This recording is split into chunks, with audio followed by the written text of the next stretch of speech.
represent CVS and Alta in property tax matters. I've got some information to hand out. Is it okay if I Yes, sir. bring it to you? Okay. Just make sure.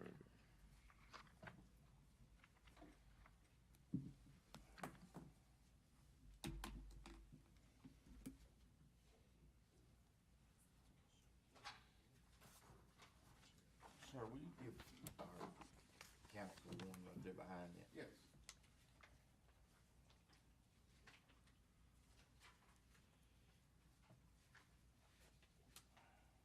Thank you.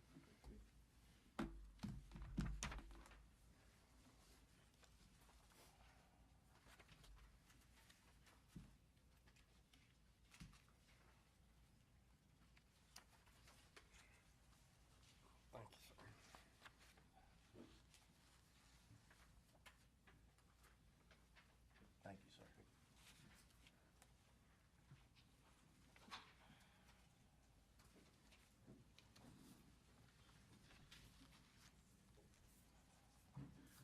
So as I said, I'm here on behalf of CVS and Alta regarding their personal property tax assessments for 2025.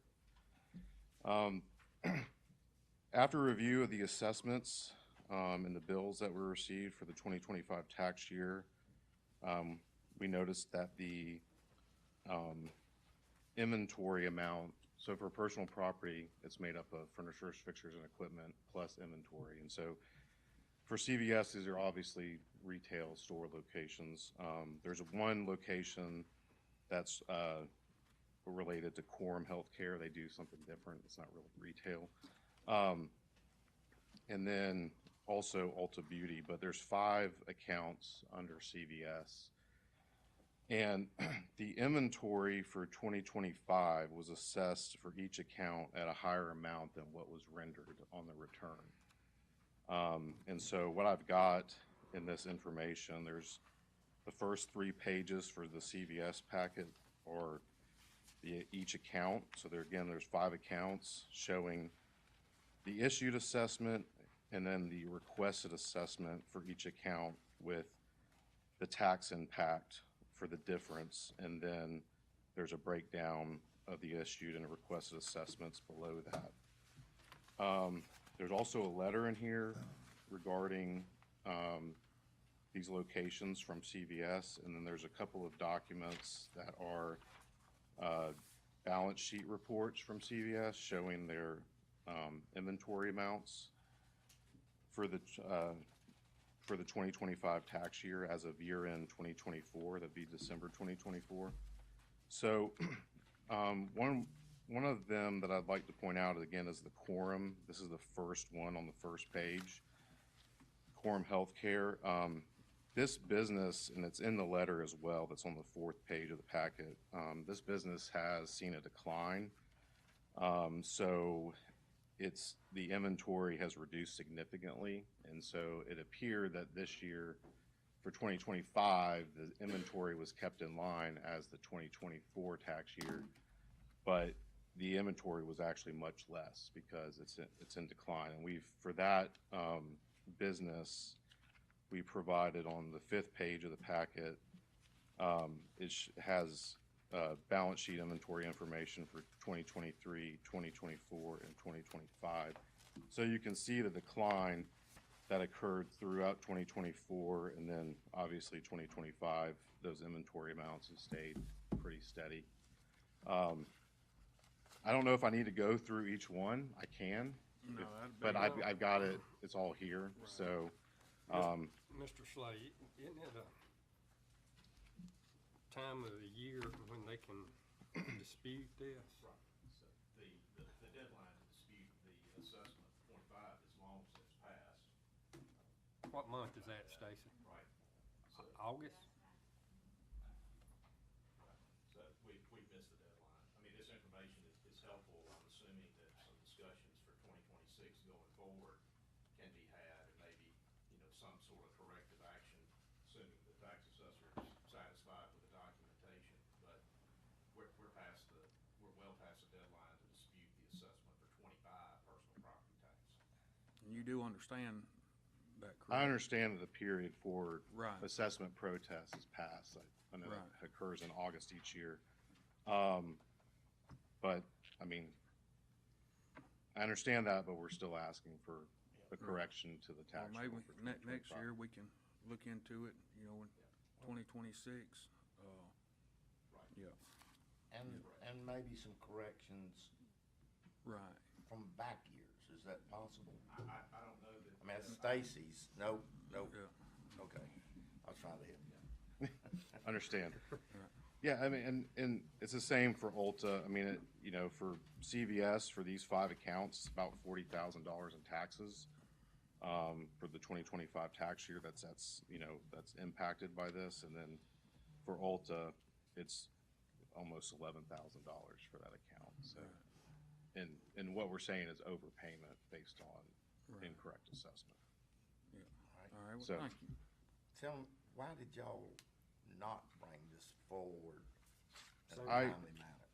I mean, I honestly, I think it just was an oversight. I can't speak to that because I wasn't the one directly working on these accounts. We actually file the returns on behalf of these businesses, but that's a different group. And so, Somebody dropped the ball on their end, not getting this done on a timely I mean, manner. it should have been, done up front, and we Right. understand that, but we're just, You're trying here. to cover up somebody's mistake, aren't you? well, yeah, Huh? I just want to get it right. That's Right, That's right. that's why I'm here. So Right. I'm just asking for consideration and understand of where we are in the tax year. But Right. again, that's what our request. Thank you, sir. All right. Appreciate it. Thank you.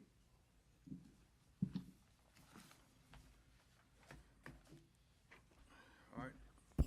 Old business. I'll make a motion to approve the January 15th and January 29th. Second. Brad made a motion.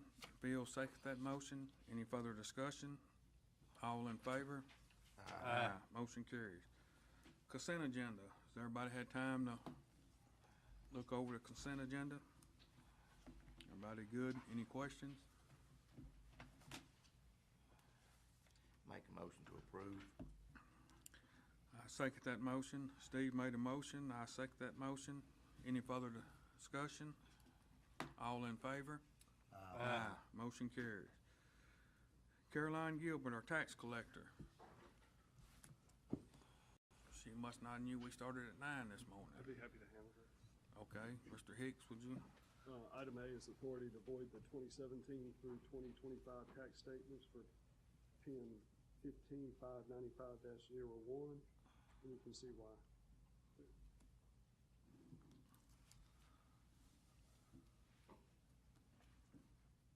Motion to approve. Second. Steve made a motion. Brad seconded that motion. Any further discussion? All in favor? Aye. Motion carried. Item B is dealing with mobile home account 7638. It was assessed as real property since 2011, so it's double taxed as real and personal property.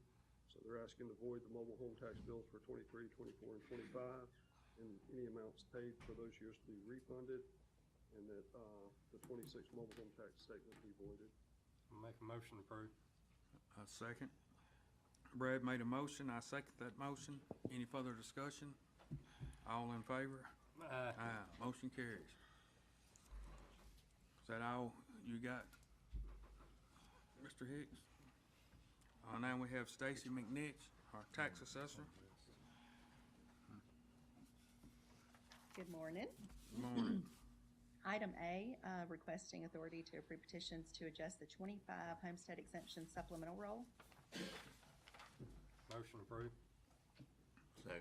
Brad made a motion. Steve seconded that motion. Any further discussion? All in favor? Aye. Motion carries. Item B, petitions for change of assessment on 25 real property assessments. Make a motion. Second. Bill made a motion. Brad seconded that motion. Any further discussion?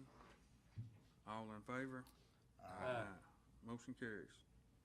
Item C, parcels H1110 and H111020 should have been coded as tax exempt for 23, 24, and 25 tax years. We're requesting authority to void any tax sales and to refund any tax sale purchasers and request the tax collector's office void the tax bills for 23, 24, and 25, and that no additional bills be generated. Motion approved. Second. Brad made a motion, I second that motion. Any further discussion? All in favor? Aye. Motion carries. Item D, Crossgates Baptist Church is requesting tax exemption on a home that's located at 12 Hunters Point. This is PPIN 22536. They're requesting this for the 25 tax year forward, which would result in a voiding of tax bill for 2025. This is an additional home that they referenced as, I think this one they have referenced as intern housing. No, I'm sorry. Yeah, mission home as needed, intern housing. Stacy, what is your understanding of, A statue or whatever. yeah, what's your understanding of eligibility for something that is church-related housing, ministerial-related housing? Are there limitations on that as you appreciate it, your office appreciates it? I don't think the statute outlines it specifically, but it does, I believe it uses reasonable properties. The way I understand it is attached property and then a parsonage for minister housing. Yeah. That's kind of the way, as I understand, it's Right. always been treated Sure. for church exemptions. Right. Does Crossgates currently have a parsonage that is being encompassed under that? So they do have one home that's already listed as tax exempt, Okay. in addition to the church and then, the acreage around the Right. church. And your office understands that to be some form of ministerial type housing. It's for church purposes, Yes. is what you understand. So this would be a request that would be somewhat beyond what we typically will see in our garden variety church situations like this, where additional housing would be outside the norm. Okay, so you would have a church, a parsonage, and that's clearly exempt under the statute. When you start adding additional houses on top of one that's already recognized as the parsonage for the church, that would be beyond the purview of the statute. It would not necessarily qualify as an exempt piece of property. So what's being requested here is that it be carried on our books as exempt from ad valorem tax. They already have housing that is exempt from ad valorem tax. Is there anyone here from Crossgates? If you don't mind, please come forward. And just.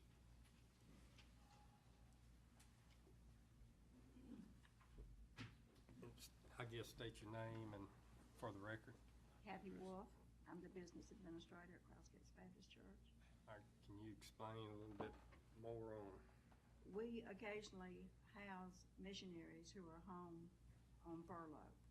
They need a place to stay while they're here. They can't afford to rent or be in hotels, motels, whatever. Sometimes they're here for 6 months or longer. So we afford that for them. We provide that, pay all the utilities at no cost to them. It's a free service that we offer to missionaries on furlough. So the current house that y'all have, are y'all doing the same thing with that house? Right, we are. Okay. We also have an intern program where students who are looking to go into the ministry come here for what we call our leadership development program. And they receive training to decide if this is really where the Lord is calling them into service. And so we provide a place for them to live while they're here. It's a 9-month program. And so y'all currently, this will be 3 that y'all will have like Yes. this? And I don't know, is there several churches that have multiple houses? It's You not know. uncommon for churches to carry a mission house. I'm the First Baptist, and we have a mission house. We don't have a parsonage. We only have that one mission house. one. That's it. Yes, sir. So there are examples of this where you start adding multiple residences. That's something that the board needs to be aware of. It's, conceptually, a church could have a significant number of single-family residential houses and use those as part of church ministry and claim those as exempt, and those go off of the ad valorem books. Has a very real impact on local government, both the city and the county, and the school district, right? So we just need to be thoughtful about that. At some point, we have to ask the question, is this becoming impactful on the delivery of services in our community by the government, expected of us? And so when there's not any ad valorem being collected, that has an impact on the ability of the county to actually provide those services. So we have to have a balancing act. I appreciate the church for having housing or whatever for the missionaries or for people that are maybe interested in going into ministry.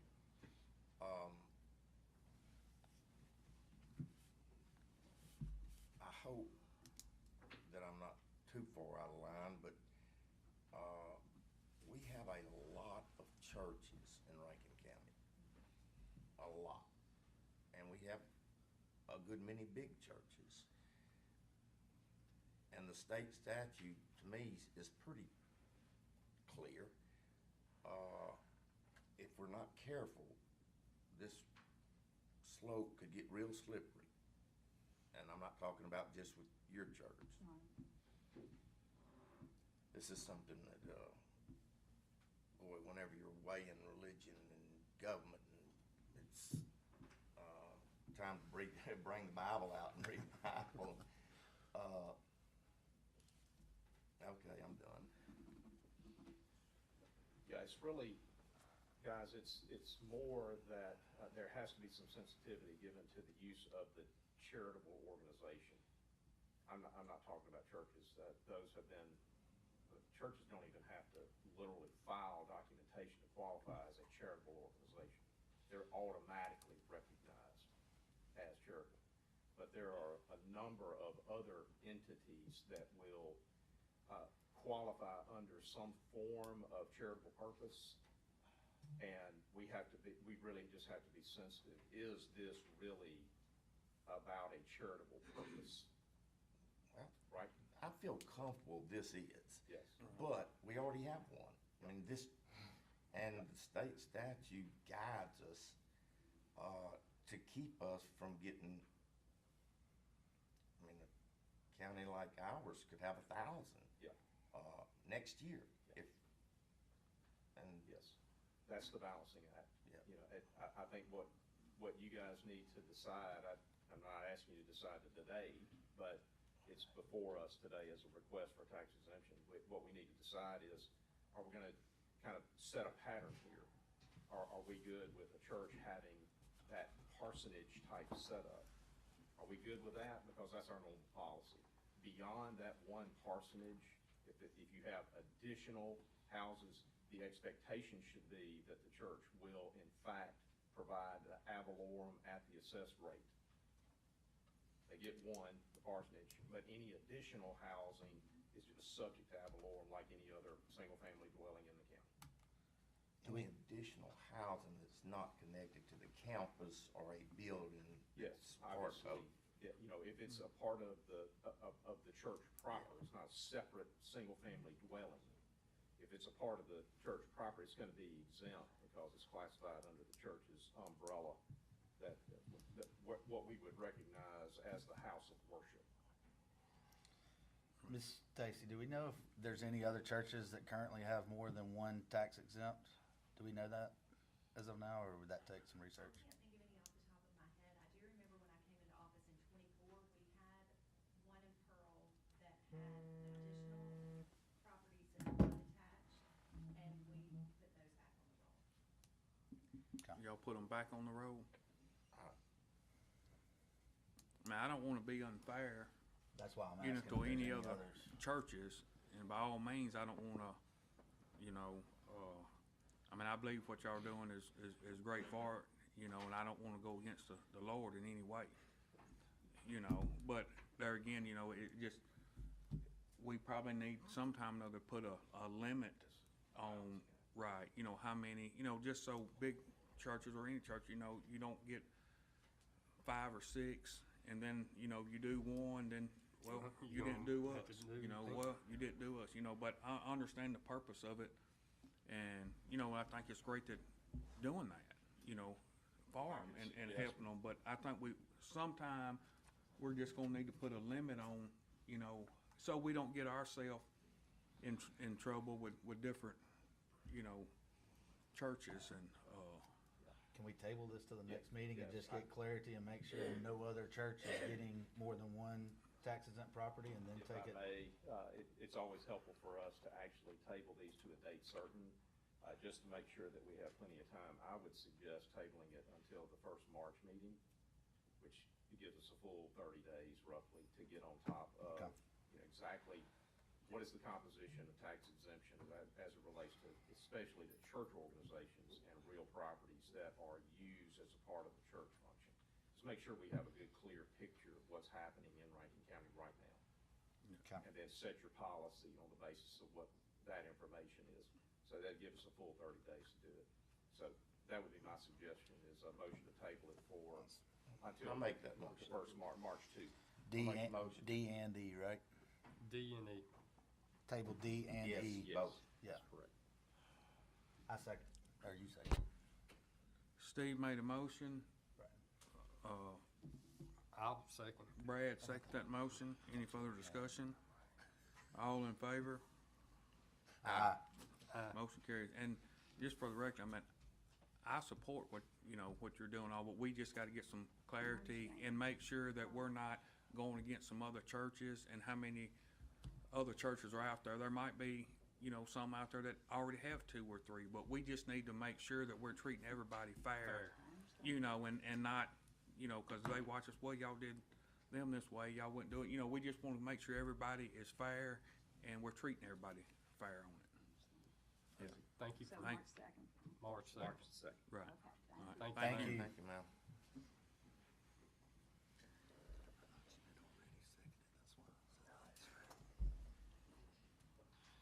I know that's touchy, and we all want to be Yeah. mindful of that, so thank y'all. And I do agree with the thought of establishing a policy about this going forward. Right. All right, item F, United Association of Plumbers, Pipe Fitters, Local 619 is requesting a tax exemption for, it's a future building that will be located at 301 Lonnie T. Jenkins Drive, PIN 11875. They're actually requesting this, so we're requesting it early. They're requesting it for the 27 tax year forward. This building has not been built yet, so it's not currently on the roll. It's currently a house on it. When I pulled it up, it looks like somebody lives there as a resident. Is there anyone here from United Association of Plumbers and Pipe Fitters? Stacy, you mind if we allow this gentleman to give information?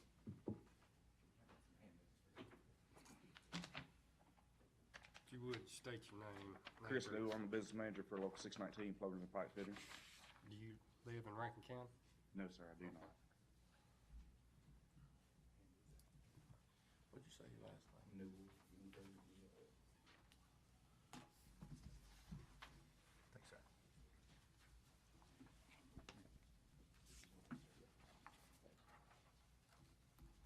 So what we're doing, we're about 80% complete right now in our facility at Lonnie T. Jenkins Drive right now. Don't know what you pulled up for his house, but it was an open lot behind the Harbor Freight. So we're building a new training facility there for plumbers and pipe fitters. With the amount of work we got in the state of Mississippi with all the industry coming, we got a local in Vicksburg, Mississippi right now. But with the amount of people we're gonna need for these big industrial jobs, we seen it where it was important to come more central located to be able to train the future workforce. So as y'all can see, we are tax exempt on our location in Vicksburg right now for the statute. And that just goes you drawings of what our building's gonna look like and all the drawings as far as where we, our training facility will be. So like I said, here locally, as far as my local, they're out of Vicksburg, which we will be relocating and keeping that facility in Vicksburg operational also. We got right at 560 members right now that we provide skilled qualified plumbers, pipe fitters, HVAC, welders, anything to do with construction work, whether it's commercial or industrial, hospitals, all the way up to nuclear powerhouse. Do they pay dues every year? They do, yes, sir. Yes, sir. We're a association where there were dues paying members, so we do not get no federal or state assistance as far as that goes. Yeah, we thought this was a residential, when we pulled it up, it came up Yeah. as a residential house, and so we were trying Right. to figure out, we're glad you're here to give us these So these y'all- plans, and it makes more Right, sense now. Right, y'all 80% complete? Yes, sir, 80%. Yeah. I'll be leaving here, going by there. Fountain Construction is the one doing it for us. They're one of our biggest contract commercial. Gotta go by there. We just poured asphalt last Friday.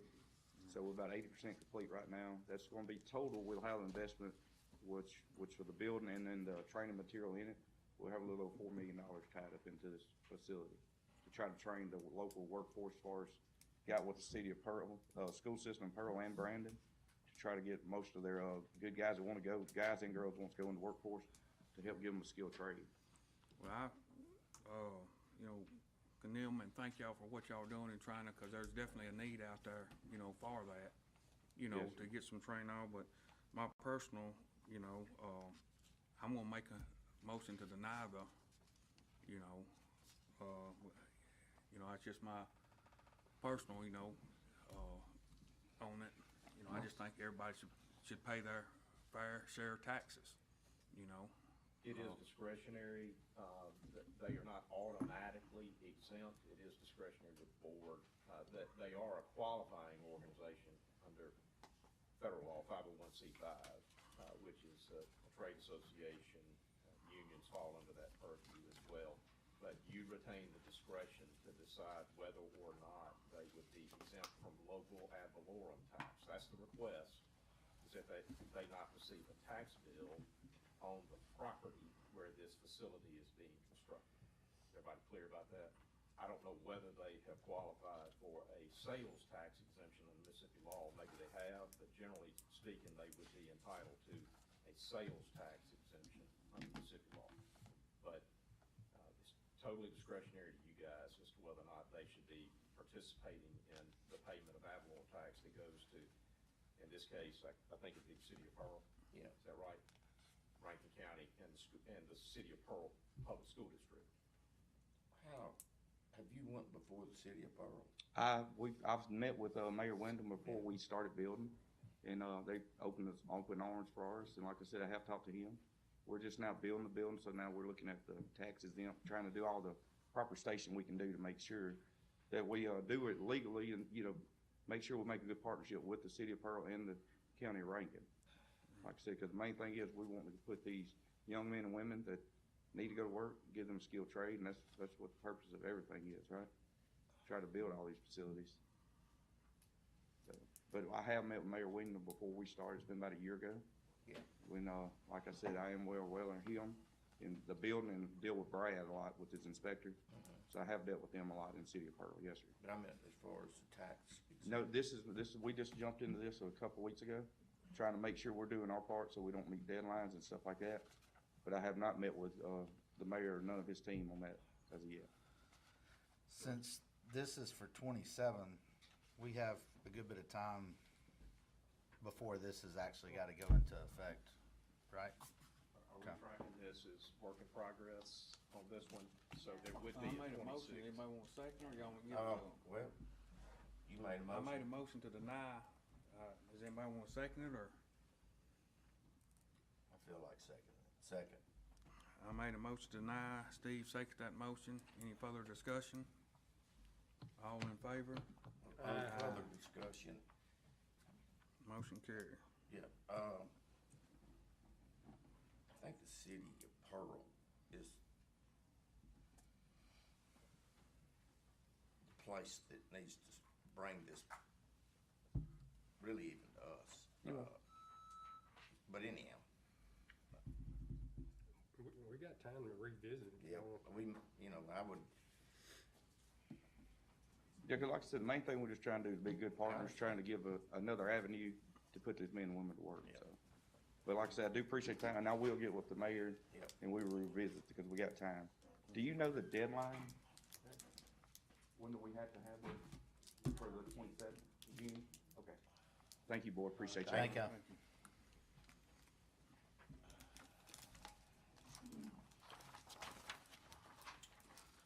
that all? Ms. Gilbert, do you have anything you'd like to, anything else you need to, you good, okay. Mr. Tim Parker? Morning. Item we have today is on the demolition of the former Brandon cement plant. We've got those contracts back from the contractor, and we're requesting authority for the board president to execute the contract documents. Make a motion to approve. Second. Brad made a motion, Steve seconded that motion. Any further discussion? All in favor? Motion carries. When's the schedule? We'll try, so we're gonna try to set up a pre-construction conference either the end of this week or first of next week. And when we talked to the contractor, he felt like he was gonna be ready in mid-February, but he was on a job that he said that might be weather dependent, and that was the week before all the storm and all. So I'm anticipating probably around the 1st of March, but hopefully soon. What's the time schedule? Completion or? I think it's, I think it's 180 days, yeah. Gotcha. I think, yeah. We extended that date to accommodate. Yeah, that's right. Yeah, when we originally had a shorter time in there, I just don't remember what the days were. And we had several bidders call and say that it was really gonna run up the price, and so we extended it a little bit, see if we get the price down. I think we're successful with that. Thank you. Okay, thank you. Mr. Craig Slay?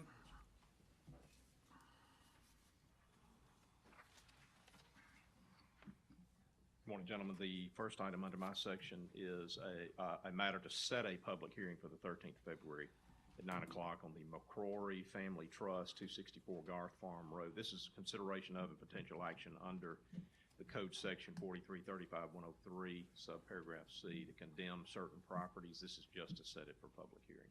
I'll make a motion to set. Second. Brad made a motion, Steve seconded that motion. Any further discussion? All in favor? Motion carries. Hey, Kobe, is this the one that we've had so much problem with on? This is Nuisance. across the street. Across the street? Yes, sir. I got you. Item B is the matter of a public hearing. We've got several public hearings. The first will be for the Way Lynn conditional use request on Baker Lane. This is District 4 property. That public hearing is open. Way Lynn is requesting a conditional use permit for an accessory dwelling unit attached to the primary residence by Breezeway. This is on Baker Lane.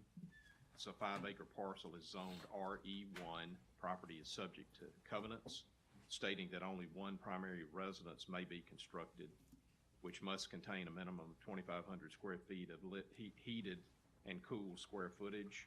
The covenants also prohibit subdivision of the property under any circumstances. The proposed plan connects the primary dwelling and the accessory dwelling via a breezeway or a drive-through that leads to an open parking area. We have not received any calls that are in opposition on this requested conditional use. At this time, I will ask if there is anyone here to speak in opposition to the Wayland conditional use request. Anyone here to speak in opposition on that matter? Mr. President, I don't see anyone here to speak in opposition on that matter. Unless the board has questions, it'd be appropriate to take action. Make a motion to approve. Second. Steve made a motion, Brad seconded that motion. Any further discussion? All in favor? Motion carries. For the record, that matter is closed. The next item is a public hearing on the Matt Mercer conditional use permit request, 118A Bent Creek Circle North. This is a District 2 property. We'll open that public hearing. Mr. Mercer is requesting a conditional use permit to operate a short-term rental. This will be at 118B Bent Creek Circle North. It's located in the North Woods subdivision. Property owners established rules for this short-term rental, which include no more than 6 occupants, no pets, no smoking, no parties. The owner acknowledges and agrees to comply with all conditions imposed by Rankin County and the Board of Supervisors. And I will go through those quickly so that we're reminded what are the conditions that we set for short-term rentals when those are permitted. No parking on the public street. No solid waste collection containers can be left at the public street after the garbage has been picked up. Occupancy rules must be posted in a prominent location inside the home. Owner must retain a record of occupants with name, address, phone number, and age, and those records need to be retained for a minimum of 5 years. No parties of any kind are permitted. Conditional use permit cannot be assigned to any other party without Board of Supervisors authorization. No commercial activity can be operated in the short-term rental. No commercial large equipment is allowed on the property. Only passenger vehicles are allowed. The conditional use permit expires in 1 year from the date that it's issued, and the applicant must renew the conditional use permit with the Office of Community Development annually. That's our standard, and so we're gonna have several of these short-term rentals, so I won't have to go back through those again. All right. So we've not received any calls in opposition. At this time, I will ask if there's anyone here to speak in opposition to the Matt Mercer conditional use permit request. Anyone here to speak in opposition on that matter?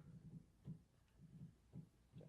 Mr. President, I don't see anyone here to speak in opposition on that. I'll close that public hearing.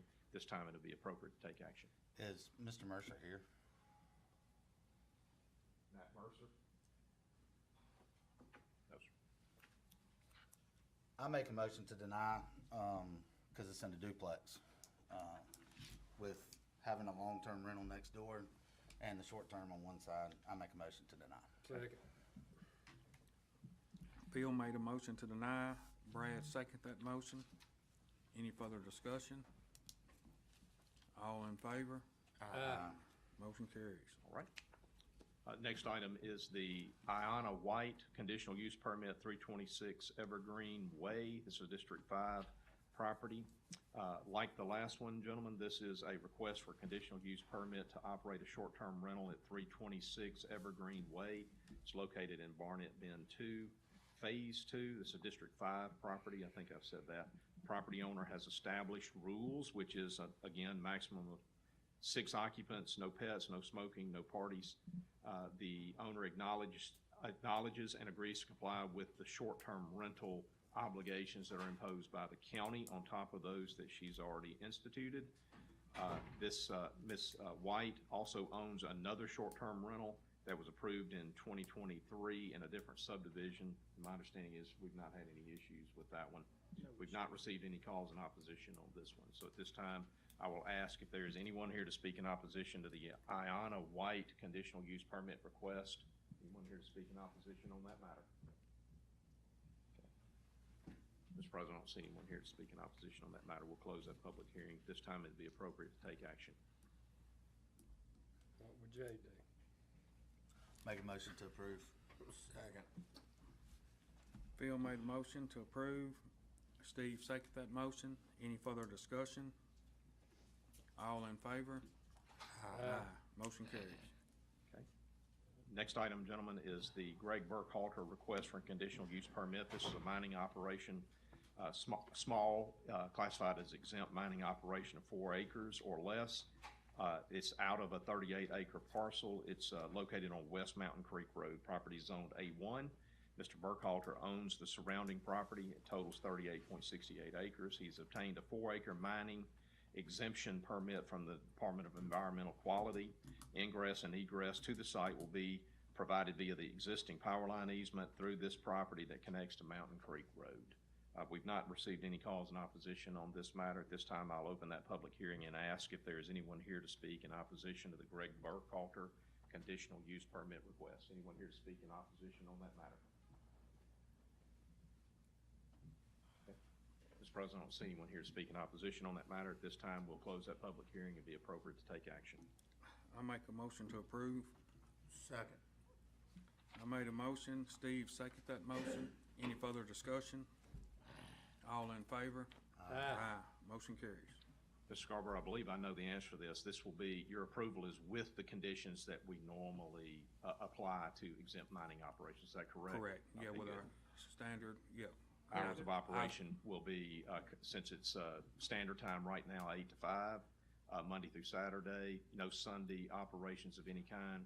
Monday through Saturday, 7 to 7, once we hit daylight savings time, which I think happened next month. They need to keep a water truck on site for dust control, keep the road free and clear of all debris on a daily basis, be responsible for any damage that occurs to any county road that they are using for ingress, egress, or for the haul route. They have to post the trucks entering highway signs. The conditional use permit is granted for the exempt mining operation only, and they have to actually outline the 4-acre exemption, and they have to install a 200-foot gravel construction entrance.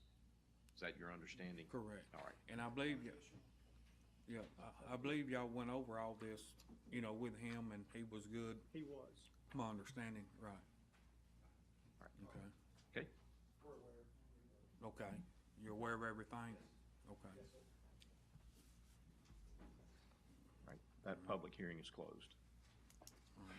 The next item, gentlemen, item F, is a public hearing on the Nick Lance Varner conditional use permit at 1064 Highway 469 South. This is a District 1 property. I'm going to open that public hearing. Mr. Varner is requesting a conditional use permit to operate a short-term rental at 1064 Highway 469 South in Florence.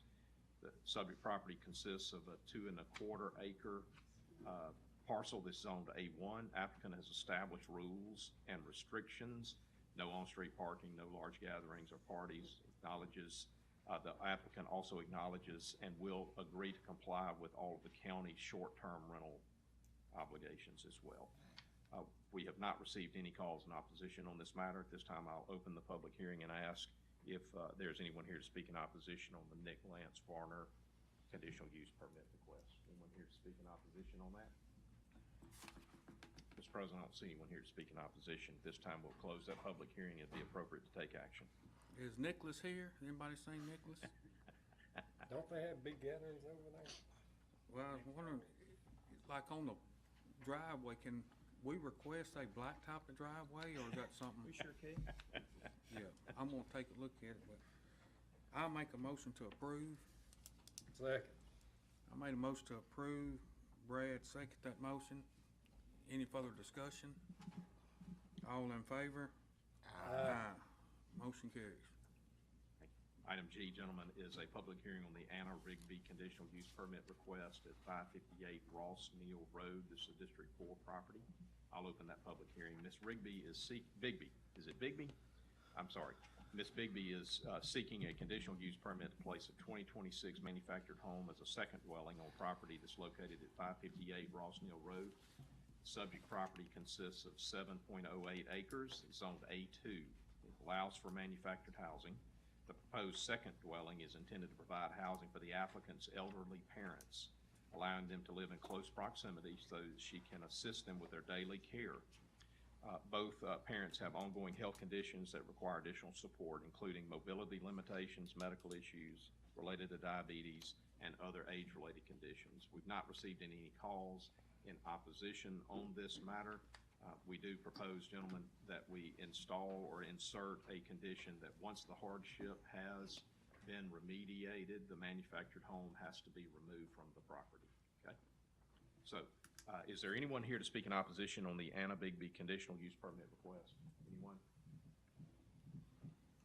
Mr. President, I don't see anyone here to speak in opposition on that matter. We'll close that public hearing. At this time, it'd be appropriate to take action. Make a motion to approve. Second. Steve made a motion to approve. Phil seconded that motion. Any further discussion? All in favor? Aye. Motion carries. Brian, do we have photos on H? Yes. Okay. Gentlemen, the next item under my section is consideration of and potential action under Mississippi Code Section 4335-103 to make a finding of a life, health, and safety finding that a piece of property is unfit for human habitation. This would be a property at 564 Barker Road, District 4 property. That public hearing is open.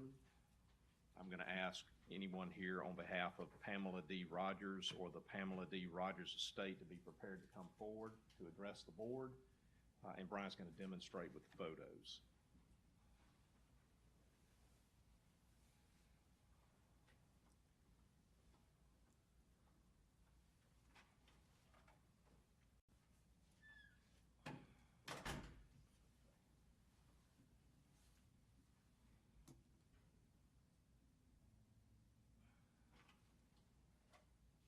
Back that up. Back it up. Yeah. Was that a heat gun shooting heat up? What is that? It's their bathroom. The bathroom Correct. with the heat gun? Yes, sir. Okay.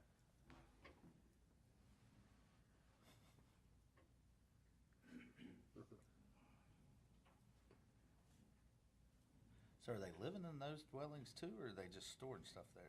They're living in.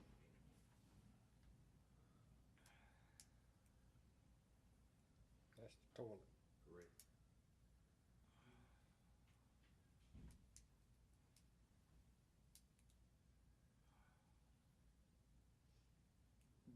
This is the shower. The 55-gallon drum? That's their water storage.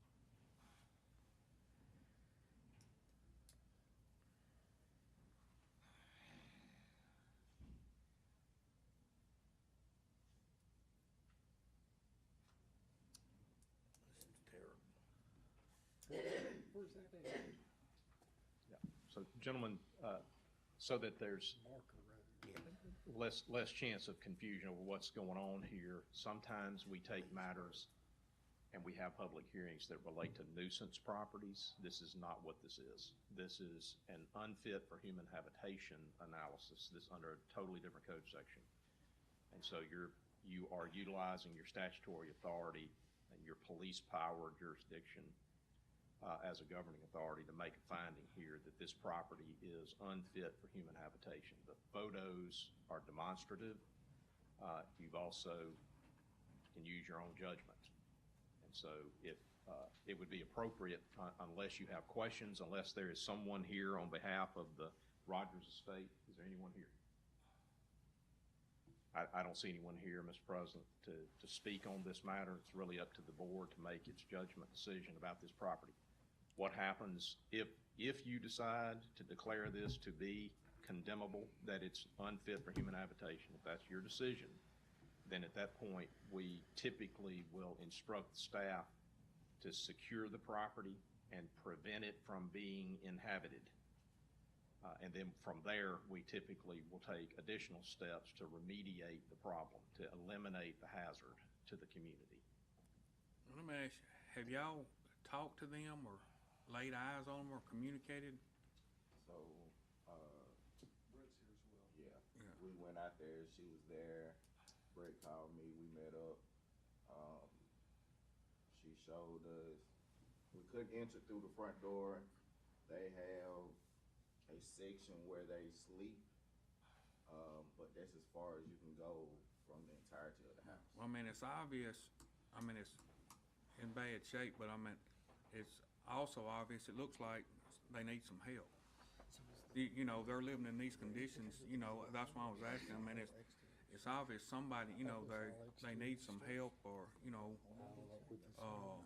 that's the reason I was wondering, you know, if they had kids or, you know, I hate to, you know, that's definitely not a place to be That's the living or mobile have home there, kids, but somebody needs to reach out to them and try to, you know, see what we can do to help the family or, you know. So is that section That's as far as we can go through the front door. because of structure issues or just so much stuff? It's packed full of. Orders. Yeah. Are they living in that part? No, No, they're living actually through that. Do you have pictures? Through this, Or how did they get to it? around to another door. I got you. So even if they got all the stuff out of the mobile home, would it be livable or not? we have a bunch of pictures on the backside. It's gutted out, and you can see into the kids' room. Well, it was a kids' room. Gotcha. So the structure is definitely not in good Okay. It's unsafe, correct? We know it hadn't had power for a couple of years, doesn't have water. I mean, it does have, I mean, that's how originally I got the phone call to come out there. The sheriff's department was working the case, they got there, they climbed the light pole and stole power from the light pole, from Energy. Is how all this got started. Well, then, when we got there, then that's when we found all of this. Like I said, there is no running water. You can go back to the pictures, that there's, the shower is that 55-gallon drum. Yeah, we saw. How many people live there? There was 4 people that was living there. Adults No, or kids? 2 adults and 2 kids. Okay. So, that is the shower. In the picture, you really, I mean, you can see the shower curtain right here on the left-hand side, but, I mean, it catches rainwater. They have another drum to the right of this that actually catches rainwater for, I guess, drinking water. I really don't know. But like I said, there is no power. When Energy came, they said they hadn't had power in a couple of years. So, I thought they had Legal free power. power. well, yeah, they did have free power. Yeah, they got free power. That's, has that been eliminated? Yes, sir. Yes, sir. Energy came out, disconnected the Transformer? yeah, or the whatever. transformer. So there is no power now at all. So, just for the record, so it's clear that you're hearing from somebody with an official status as Brett Ishies, your fire coordinator. Brett, is it your opinion that this is unsafe? Yes. And unfit for human habitation? 100%. Is it a fire hazard? Yes. All right. What's our, alternative? Do we post it and tell them they've got so many days to move out?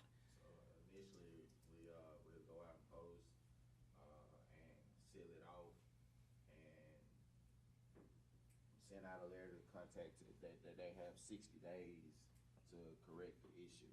And then from that 60 days, it,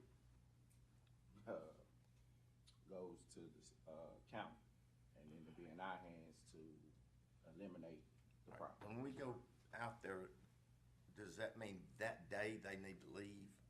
Yes, sir. Most definitely. The 60-day corrective action, It's Steve, just to does bring it not in give code. them permission to actually keep living there. They Right. have to vacate, and then they have 60 days to fix the problem so it becomes habitable. Correct. All right, it doesn't have electricity or water right now. No, sir. The meter has been pulled on the house. Yeah. According to We see. Energy, yeah, according to Energy, he was able to pull it up in the system. He said it hadn't had power for 3 years. Legal power. Legal power. Yeah. So, like I said, they climbed a light pole that's got a street light on it and just tied Tied into into that it. and ran that to the house. And then from the house, Bootlegged it I mean, everywhere else. it's, Yeah. I would like if somebody could, I don't know, there's some kind of charity organization, something to check on them, to see. I mean, I don't know anything about this situation besides what I'm looking at, and like I said, it just, sure there's some programs out there to help, people, definitely they're in need, need some What age help. kids are we talking about? she told us that she's got she's actually got 3 kids. There's a 10-year-old that does not live there. It lives with a uncle down the road. And then the other 2 kids, 19 and 24. Yeah. Oh, so they not. Okay. Adult kids. They're not little, okay. Right. Yeah, I thought there might have been, looking at some of the, and like I said, when we Toys got out there, I she thought was they there. were- And we talked to the husband on the phone. He's a house builder.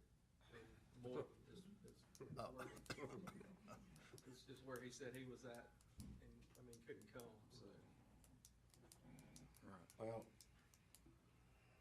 I would like, it's definitely unsafe, it's not safe, and it's not fit for living. And I don't see how in 60 days they can make it that way. That's actually how, go back one, that's actually how they had, Up at the bo- power the run power from the pole. power pole was Yeah. that connected to the rest of the house. Yeah. Well, that'll work for a little while.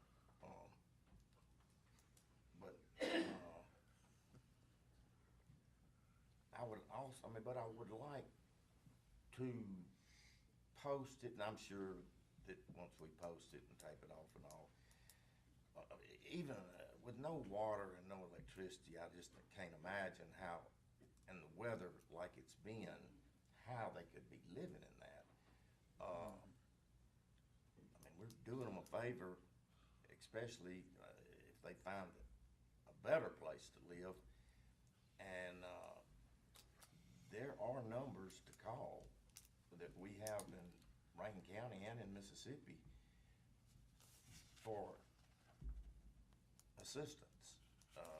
Everything from housing to food and electricity, helps with paying your electric bills and stuff like that, which that is not gonna qualify for a meter, but I think we have to declare it unsafe, because if that thing burns, well, if they go back up there and jump it off again, and they will, and it burns down, and we've already been out there, and we didn't declare it unsafe, then we're part of the problem. So I'm gonna make a motion that we go forward with unsafe and not, just condemn it. It's not fit for human habitation. Correct. I'll second That's that what- motion. Steve made a motion, Brad seconded that motion. Any further discussion? All in favor? Aye. Motion carries. Next item, gentlemen, is an acknowledgement of receipt of a letter of commitment on behalf of Heartland Development LLC. That's the successor in interest to the developer of Windchase Development. This is with specific reference to what is known as Lot 4, Sunchase Part 4. It's a subdivision that's recorded in that plat cabinet there in that slot in the Chancery Clerk's office. The commitment letter states and commits that Lot 4, Sunchase Part 4, will be reconfigured with the resulting parcel being reflected on the attachment that came with the commitment letter. And what happens is Lot 4 will no longer be accessed within the subdivision. It will now gain its access out on a public road called Greenfield Circle. Just so happens that it backed up Greenfield Circle. So what they're doing is they're switching the driveway from going out through the subdivision to going out on Greenfield Circle. So that's the commitment that's there. It'll be cut off from access interior to the subdivision. That makes sense. And its only access will be out on the public road. Question, Craig. Yes, sir. I know back when Sunchase was being developed, was that part of the city of Brandon then, or did it was annexed in? I think it may have been in an annexation, Brad. I don't know. I'm not 100% sure where the city of Brandon annexation lines in relation to this subdivision anyway. Well, it's right there, close to 468. It's close. Yes, sir. Correct. Go ahead. Question I got, cause I know we've dealt with this in Castlewoods. By doing this and making the road come out, is it gonna still remain part of any HOA or anything with I that don't believe development? that it will be a part of the HOA development. And with it having no means of access interior to the development, it will actually be closed off. It won't appear to be a part of the development anymore. Okay, so you won't be able to get to it at all? Not from within the development, that's And correct. even really see it? Yeah, a part of the commitment is that the lot that was originally configured that provided for the access to the road interior to the development, that access is being deeded off to the adjacent property owners within the development. The privacy fences and Yeah. cut it off. Yeah. I've looked at it. So we just need a motion to authorize. I'll make that motion. Authorize. Second. Brad made a motion, Phil seconded that motion. Any further discussion? All in favor? Aye. Motion carries. The next item, gentlemen, I'm going to try my best to summarize this. That's a very long agenda item right there. Looks like somebody like you so- wrote it. Yeah, you would think a lawyer was involved in that, coming up with all this wording. So the City of Pearl is seeking to refund the Series C bonds that are associated with, I still call it Trustmark Park, whatever the baseball stadium's called now. They are seeking to refund. It's basically, that's bond terminology for refinance. They can get a much better interest rate. The highlight that I want to make here is the sentence that says, Rankin County is making no pledge or other commitment whatsoever as it relates to ad valorem taxes associated with the repayment of any resulting bond obligations. This does not affect the county at all. So why are we having to do this? Because the Mississippi RETA Act, which is how those series bonds were initially authorized, the RETA requires the county to consent to any refunding. That's why we're doing this. You're simply saying, we're good with it since it doesn't affect us in any way. We're good with that. So I would just need a motion to authorize and to acknowledge that you are consenting to the refunding of the Series C bonds associated with the baseball stadium. I make that motion. Second. Steve made a motion, Phil seconded that motion. Any further discussion? All in favor? Aye. Motion carries. Item K, gentlemen, is acknowledgement of receipt of an application to establish a private cemetery on private property.